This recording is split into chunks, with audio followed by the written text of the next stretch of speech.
الله الرحمن الرحيم الحمد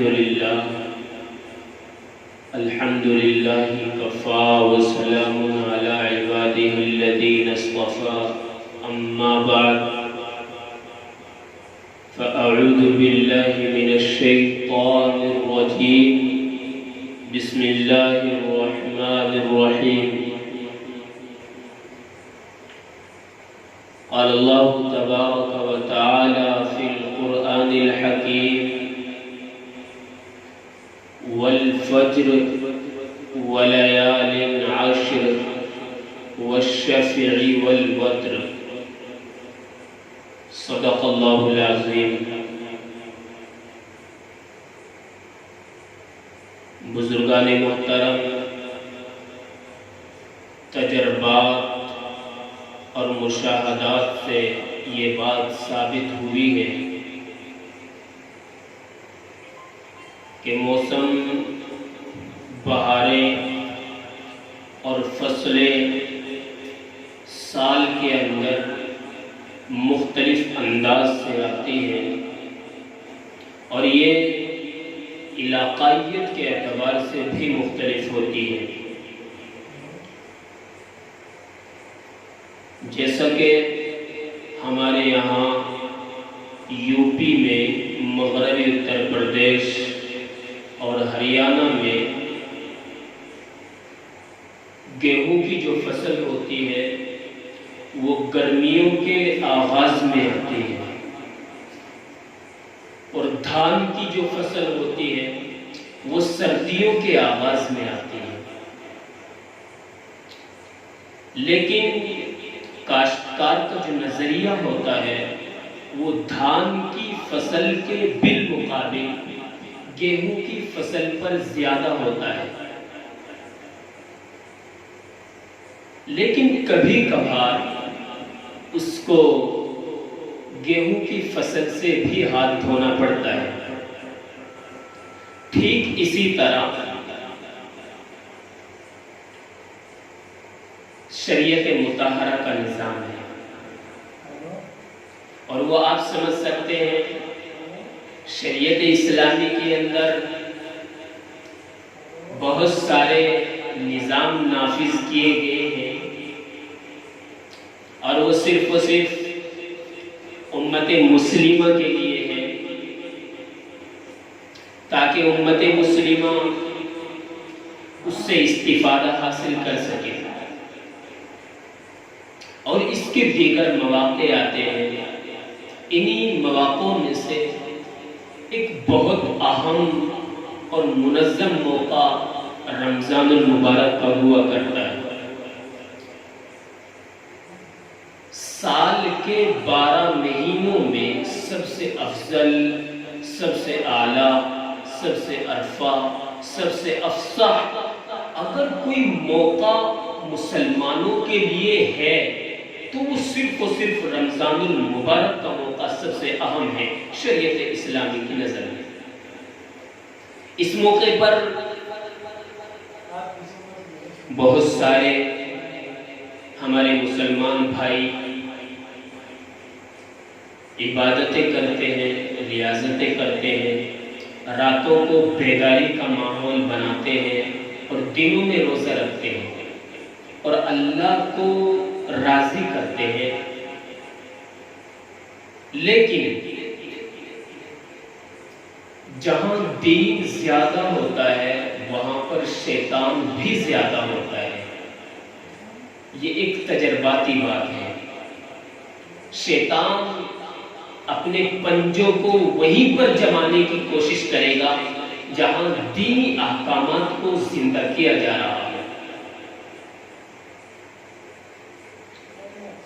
اگرچہ بہت سارے ہمارے مسلمان بھائی رمضان المبارک کے اندر دینی عبادتیں کرتے ہیں، نمازیں پڑھتے ہیں، روزے رکھتے ہیں، لیکن وہیں پر بے انتہا نوجوان، اور نوجوان ہی نہیں بلکہ ہمارے بہت سارے بچے ایسے ہیں، عورتیں ایسی ہیں، اور ہمارے بڑے بھی بہت سارے ایسے ہیں کہ وہ رمضان المبارک کی برکات سے پورے طور پر استفادہ حاصل نہیں کر پاتے، لیکن اللہ تعالیٰ کا نظام ہے، اللہ تعالیٰ کا دستور ہے، قانون ہے، ضابطہ ہے کہ وہ اپنے بندوں کو چھوٹ دے کر کے آزماتا ہے۔ اس موقع پر آپ نے کچھ نہیں کیا، اس موقع پر آپ نے نمازیں نہیں پڑھی، اس موقع پر آپ نے روزے نہیں رکھے، تو آئندہ چل کر کے اللہ تعالیٰ کوئی اور آپ کو موقع دے گا، اس میں آپ کو آزمائے گا۔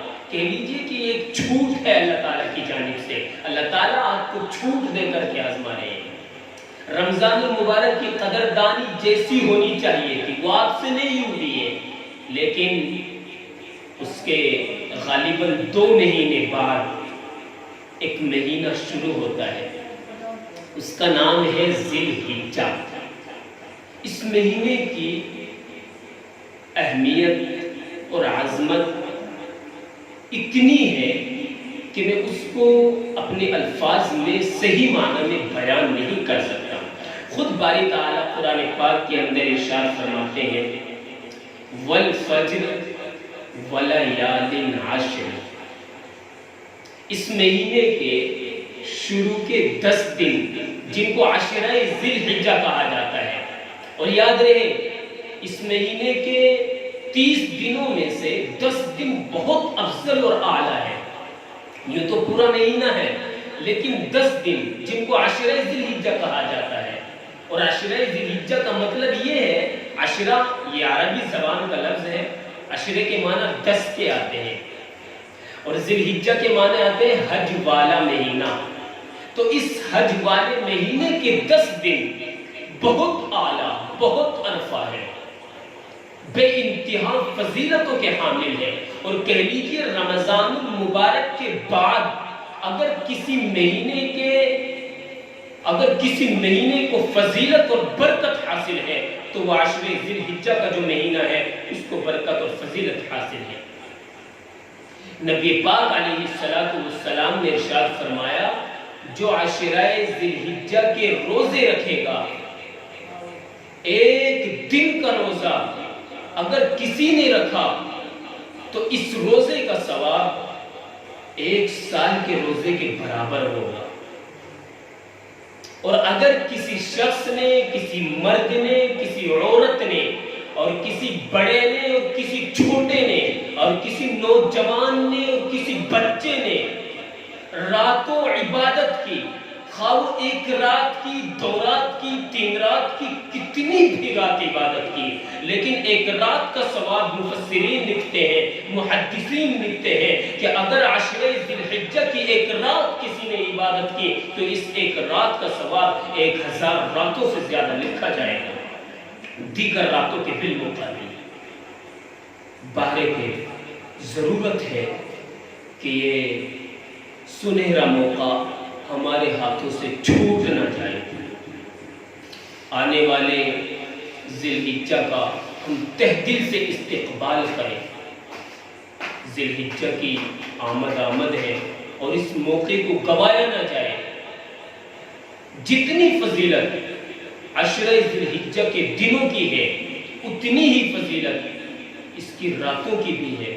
ہمارے نوجوان، ہمارے بھائی جو آج سسکیاں لے کر کے زندگی گزار رہے ہیں، اس کی ایک اہم اور بنیادی وجہ یہ بھی ہے کہ ہمارے نوجوان دین سے دور چلے گئے ہیں۔ رمضان المبارک آتا ہے، کسی کو احساس تک نہیں ہو پاتا۔ ذی الحجہ کا پورا مہینہ چلا جائے گا، احساس تک نہیں ہو پائے گا۔